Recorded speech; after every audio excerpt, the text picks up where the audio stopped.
Assalamualaikum dan selamat sejahtera semua. Okey, ni dia Marcus. Marcus Pizza.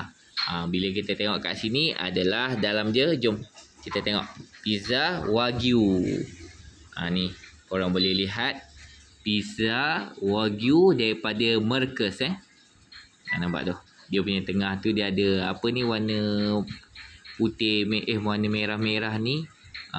Soft saffron, lebih kurang lah macam tu ni tepi dia garing.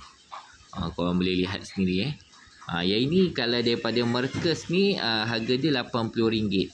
Dia siap sekali bagi dia punya sos ni lah.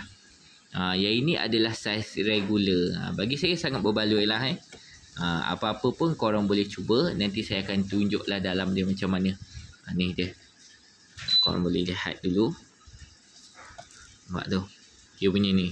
Nampak tu, nampak lembut kan. Okey, nanti korang boleh lihat. Apa-apa pun saya nak bagi tahu selamat berbuka. Jangan lupa doa mustajab. Okey, nanti apa-apa saya akan tunjuk yang ni. Okey, ciao. Assalamualaikum.